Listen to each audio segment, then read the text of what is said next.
Live from Fargo and serving you on TV, online, and on the go. This is Valley News Live at 10. A warning tonight to boat owners in the metro area. A Fargo woman posted to the neighborhood site next door about a thief entering her yard, clipping the battery wire in her boat, and then taking off with her battery. She's sharing her story with our Valley News team's Joseph Ojo to make sure other boat owners are aware and to give neighbors a heads up on the importance of covering your boat. Someone had come into the yard and removed the tarp on our boat and clipped our battery, took that, and they were pretty sneaky about it because they put everything back the exact way that we had it. It's the new theft hitting the Fargo area. The clipping of batteries from boats parked near homes, and then individuals taking them into recycling centers to score some cash. It's unfortunate that people have to stoop to that level. It's concerning. It's sad that we have to worry. They can make anywhere from 15 cents a pound to whatever a recycling center is willing to pay. After Stacy Erickson of Fargo noticed her $120 battery was gone from her boat, she made it her mission to inform her fellow neighbors. One resident posting underneath Erickson's post on Nextdoor that his boat battery was recently stolen as well. It felt violating, of course, and a little disturbing, being that my bedroom was right here and that someone was right next to me stealing my private property. We checked out several neighborhoods in our area, and while passing along the street, you can see many sites of boats uncovered, parked along streets and driveways. One boat owner we caught up with stresses always securing your boat, and while neighbors can keep an eye out on your property, he recommends using the toughest tarps on your boat and locking all compartment. I mean, when you hear it's a loud click, which I would, like I said, my bedroom window's right above it. I would hear that, if someone was messing with it. Let's keep a better lookout, watch our property. We can't, leave it unattended, unfortunately.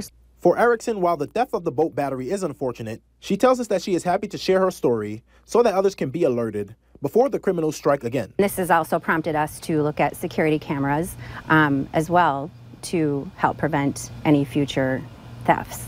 In Fargo, Joseph Ojo, Valley News Live. Ferrari from Ken Sanitation and Recycling says if you think your property was stolen for scrap, you can register it so scrap recycling companies are aware they may be getting stolen materials.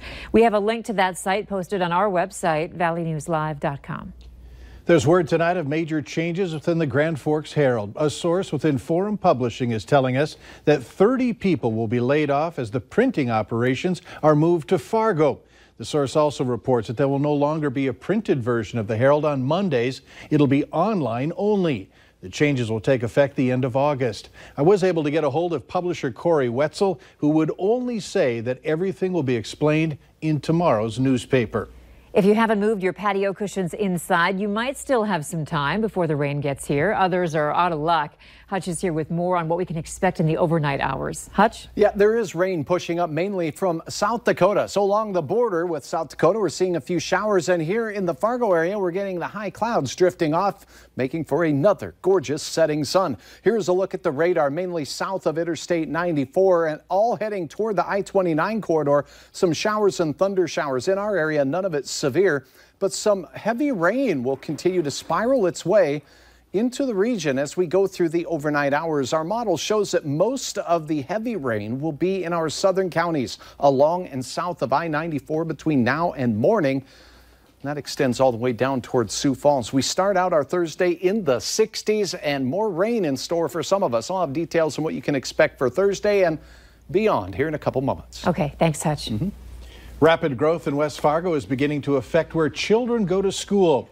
The school board meeting tonight to review the proposed bond referendum that includes the addition of 2 new schools. This will result in new school boundaries for the district. School leaders laid out their suggestions, explaining how they feel it would lead to the best results for students. Valley News team's Katie Opperly joins us now in the studio to tell us more about the proposed change. Katie? Thanks, guys. The West Fargo Public School District discussed how opening 2 new schools could adjust for overcrowding issues as school enrollment continues to climb. The city would be divided to prevent uneven distribution of students. The proposed division would be in 3 sections, roughly being segmented along Interstate 94 and 52nd Avenue South. They also discussed how new schools would also bring better facilities, including increased classrooms to provide for activities like art and health classes. While the meeting was generally positive with talk of a promising future, it did discuss the concerns of parents. We're hearing from families that they really want to know, well, what schools are you thinking about would be feeding into this school? And in the spirit of transparency and through all of the work that we have been doing with various committees these last months, we just wanted to put that out there. By getting as much information to the public as possible, parents say they are beginning to feel more confident in the plan. They say they just want what's best for the kids. My concern is always just making sure that the community understands that this is of benefit to them and what that benefit actually looks like, and are they personally and are their children benefiting from that, instead of just always making a sacrifice for, the larger community. Future meetings are being held to talk about proposed changes as well as further discussion on questions and concerns. The final vote to decide whether the bond referendum will actually happen will be on September 25th. Mike? All right, thanks, Katie. And West Fargo residents will be able to vote on the referendum September 25th. We have been able to look at transcripts from a hearing involving Justice Lang, the woman charged in the death of her 4-month-old baby boy. Detective Jason Falk says officers took a report of a missing person, child endangerment type of situation. He says the child's father, Jason Wild, called and reported that his girlfriend, Justice Lang, had taken off in a vehicle that she didn't own. Detective Falk indicated that he interviewed Lang while she was in the hospital in Fargo. Falk says this led searchers to a field. He says in Lang's initial statement, she said after being there for 3 or 4 days, the baby was not waking up. He says Lang confirmed to investigators that the baby was dead, and she provided information that helped them find the baby's body. Lang was charged with manslaughter and child neglect. Her next court date is set for September 5th. If you want to read the full transcript and listen to an exclusive phone conversation with Lang, they're posted on our website, valleynewslive.com. What's the right age to let your child use a public restroom alone?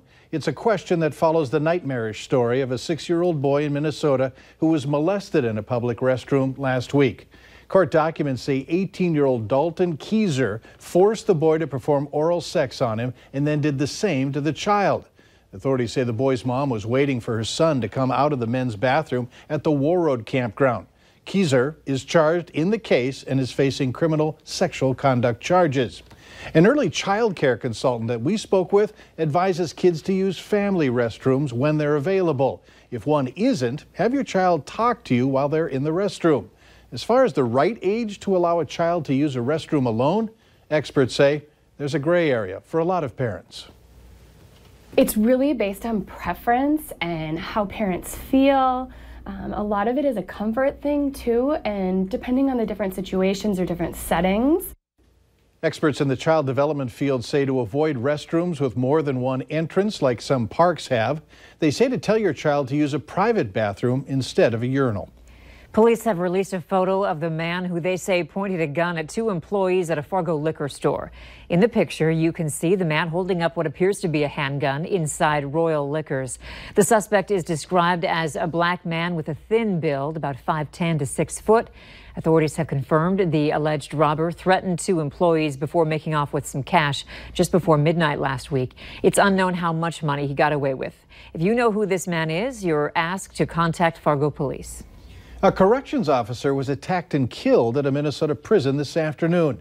Corrections officer Joseph Gaum was attacked by an inmate in an industrial building at Stillwater Prison. He was pronounced dead at a nearby hospital. The officer had just celebrated his 16th anniversary at the department yesterday. The Minnesota Department of Corrections says the inmate behind the attack was serving time for homicide, and there was a weapon involved in the attack but did not go into further detail. Stillwater Prison currently has over 1,600 male offenders, and of those, over 500 are doing time for homicide. The North Dakota Department of Health already has a plan for spending more than $8 million coming to the state from the Volkswagen settlement. About 75% of the funding will go to replacing or fixing vehicles like cement mixers, fire trucks, and city buses. From 2009 to 2015, Volkswagen fitted 11 million cars with equipment to cheat emissions tests. Here in North Dakota, about 3,100 vehicles qualify for buybacks or repairs.